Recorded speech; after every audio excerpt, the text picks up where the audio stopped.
Dear viewers, hello and welcome to Tove channel. On one thing, both the most ardent Biabeists and the most ardent Kaplanists will disagree. Prime Minister Benjamin Netanyahu is a controversial figure. Let's dive a little deeper into this, maybe a bit more from the Bibist perspective. If you had been asked on October 8, 2023, where we would be in a year and 7 months, would you have seen it coming? Nasrallah in the grave, Hezbollah completely broken, Assad's army turned into rubble, the IDF controls the Herman outpost and the buffer zone in Syria, and Gaza has mostly become rubble, with Nukba split in two at the entrance.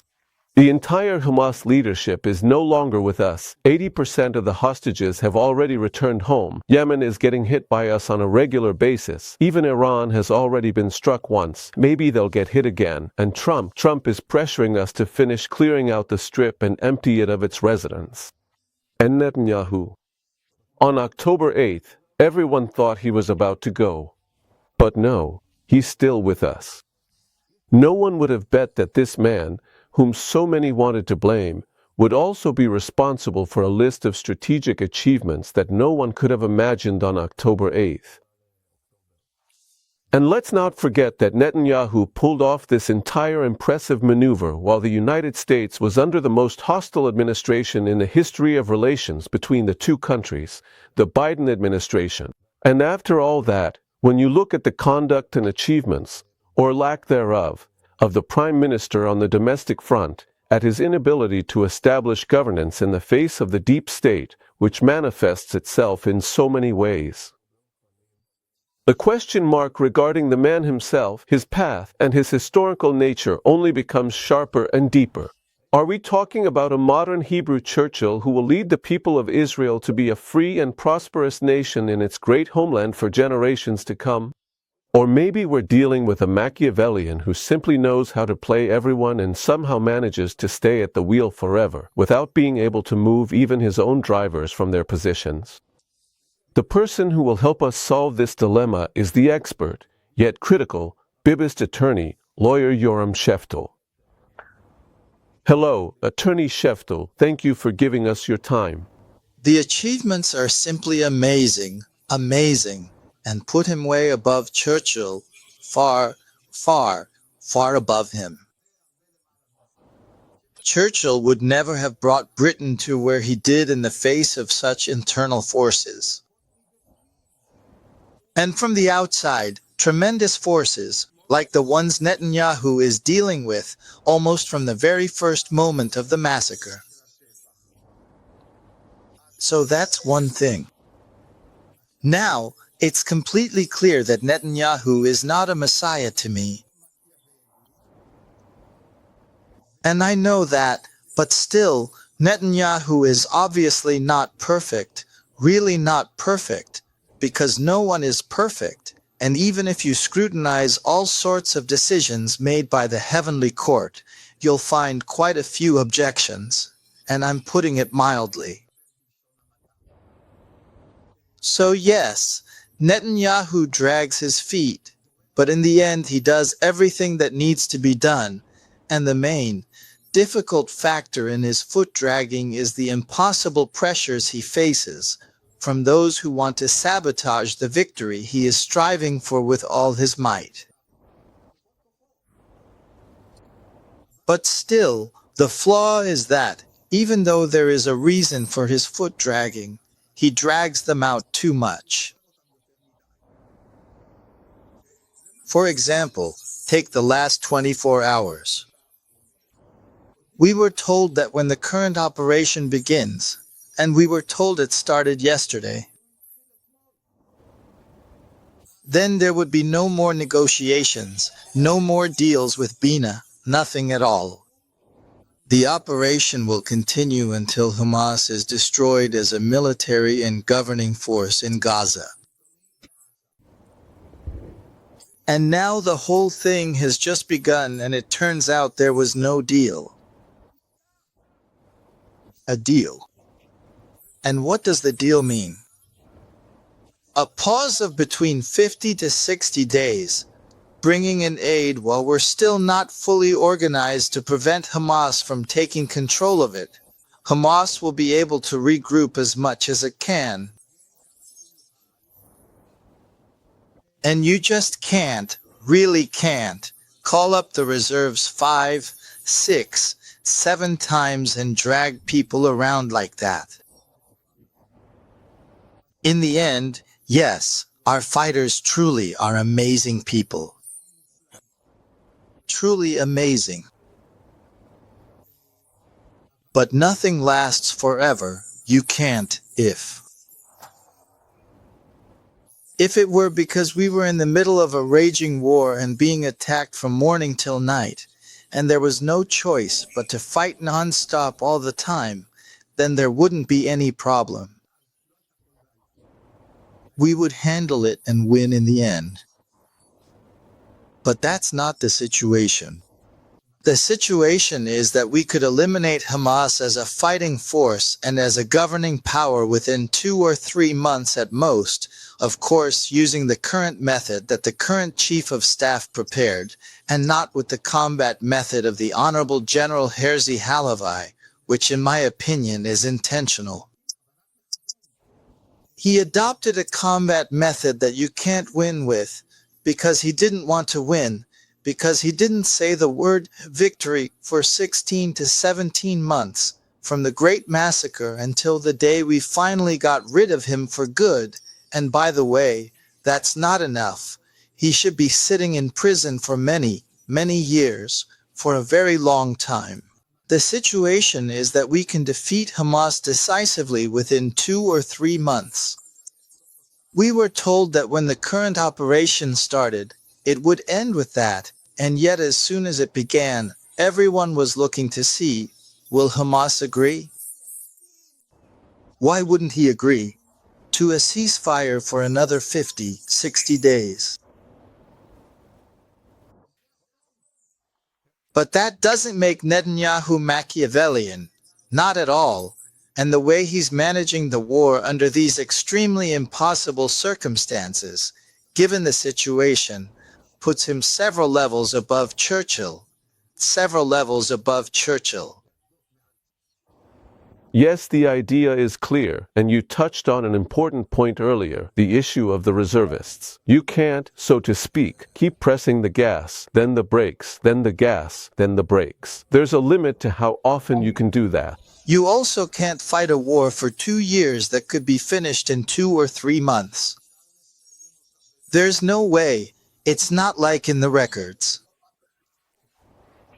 And especially against an enemy who, in terms of strength, is considered one of the weaker ones. There's also someone else whose patience with Prime Minister Netanyahu might run out, Donald Trump, if we drag this out too much. I want to tell you, I actually called Donald Trump Donald Koresh Trump. I claim that Donald Trump is the most pro-Israel and pro-Jewish international leader, both in his policies toward Jews in the United States in the face of rising anti-Semitism there, and the most pro-Jewish and pro-Jewish sovereignty in the land of Israel since Cyrus. Without a shadow of a doubt. By the way, I assume that if we defeat Hamas and, together with the US or on our own, defeat Iran, I wouldn't rule out the possibility that he really would be like Cyrus and say that, as far as he's concerned, the Jews can go ahead and start building the temple. In the place where it stood, of course. Yes. But with all this, we must not forget that, naturally, of course, the United States and Israel can't see eye to eye on every single thing and every issue. Because the United States has its own interests. Trump's visit, contrary to what all the foolish commentators said, in my opinion, was a tremendous success for Israel. Success. What did he talk about? In every speech, he talked about wanting a truly prosperous Middle East, the Abraham Accords. But that doesn't stop worthless commentators from saying Israel is sidelined. Israel isn't part of it. No one is talking about Israel. No one is paying attention. What do you mean, no? That's the topic. There wasn't a single speech, and all of it was in front of Arabs. There wasn't a single speech during the 4 days he was here where he didn't mention the Abraham Accords, and that without them, there won't be a prosperous Middle East living in peace. They also lie and say he lifted the sanctions on Syria, an absolute lie. He lifted them for 90 days. He lifted them for 90 days, and during those 90 days, he expects Jolani to recognize Israel, join the Abraham Accords, start removing Palestinian terror organizations from Syria, as well as other terror groups. And if not, the sanctions will return, the restrictions will come back. He didn't lift the sanctions, it's all a lie, intentional. And then we'll meet again in 90 days and see. So we'll meet again. Now, they told us he would be in Qatar. There would be a meeting. The Qatari prince, Abu Adolf Mazen, and Trump. He made a deal with Saudi Arabia, allowing them to keep uranium for civilian purposes in Saudi Arabia, which wasn't even on the table at all. It was never on the table for even a second. There's no such thing. It's all from the arsonists poisoning things from here. The arsonists poisoning things from here are the ones who wanted it. They want an Iranian nuclear program. They want a Saudi nuclear program. They want a meeting between Donald Trump and Abu Adolf Mazen. And they give it the title of objective commentary. They have the nerve. Mr. Sheftel, I want to take you back a bit to the domestic arena from the foreign one. We've talked a lot about the Prime Minister's successes abroad, so let's go back a bit to the domestic scene, where things are a bit more shaky. First of all, we saw Donald Trump earlier, so I have this thought. Maybe our Prime Minister could take a page from Donald Trump. A bit more of his bluntness toward domestic issues, at the expense of Prime Minister Netanyahu's statesmanship, which in my opinion is sometimes even excessive statesmanship and conservatism when it comes to domestic matters. The most statesmanlike person in the world, really, in all his statements. He's the most statesmanlike person you could possibly imagine. Such restraint, such self-control in the face of all the criticism. I actually think it's even too much. I agree, but you can't help but be impressed by his restraint and self-control in the face of all the mudslinging, the filth, the lies, the abomination, and the deceit that have been thrown at him 24/7 for over 30 years now. Ever since he was chosen to lead the Likud. A few months after Likud's defeat in the elections in the summer of '92, he was quickly chosen. As we wrap up, I'll share with you another thought I have about Netanyahu's conduct on the domestic front. Look, in the book Oslo Trap, Yitzhak Rabin is described by Yuval Bloomberg, who says that one of the reasons Rabin went ahead with the Oslo process was because he didn't believe that the next generation, the younger generation, as they say, that came after his, was ready and able to keep fighting for the existence of the Jewish state. So he thought it was better to make a deal while there was still time. Now, I'm asking you, could it be that, on the domestic front, Prime Minister Netanyahu has a similar belief, that maybe the people of Israel won't back him if he takes drastic steps against the Israeli deep state?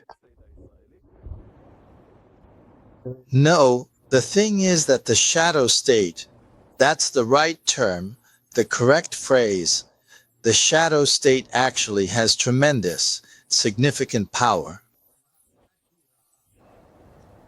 which has been built up over decades. For decades, really, Since the early 1980s, Aaron Barak began weaving the dictatorship of the Supreme Court, and we've been under its absolute rule for 30 years now. Since the Supreme Court dictatorship arrogated to itself, without a shred of authority, the power to strike down laws passed by the Knesset, we've been living under an absolute dictatorial regime. With the Supreme Court at its center, completely controlling the executive branch through the reasonableness doctrine, and the legislative branch not only by striking down laws, but even basic laws. And I naively thought that since the court repeatedly explained why, when it comes to a basic law, it is powerless. And even Barak said, "Fine, we rule. If you don't like the ruling, then legislate." But when they legislated, it turned out, as it always does with dictators, that they will do anything to keep being dictators. And then you have a very serious problem that can only be overcome with tremendous political power from the national camp against the dictatorship of the Supreme Court. And that power will be achieved, and it will be enough to decide the matter. The dictatorship of the Supreme Court and its branches, when we destroy Hamas, when we eliminate the Iranian nuclear threat, then the government will have such tremendous power that it will be able to initiate a constitutional crisis, and within that framework, finally put an end once and for all to the dictatorship of the Supreme Court. Mr. Sheftel, all I can do is hope together with you that our Prime Minister, Benjamin Netanyahu, will manage to bring a bit of the Netanyahu we see abroad into the Netanyahu we see at home. What I am sure of is that on Israel's 80th Independence Day, on the night of the torch-lighting ceremony, the main speech as Prime Minister will be delivered by Benjamin Netanyahu. Time will tell. Thank you very much for your valuable time, Attorney Sheftel. My pleasure. In Israel, the media is biased to the left with a huge budget of over 5 billion shekels a year, and it's trying to silence us. I don't know if you've heard about Channel Tov, but honestly, compared to it, Channel 14 is nothing. Channel Tov keeps spreading the message, but without you, it won't be possible to win this revolution. Give us power and support us so we can continue producing independent Jewish national journalism. For how to support us, click the link below the player. We understand that in this world, nothing is really free. So it seems there has to be at least a symbolic payment just to get something real.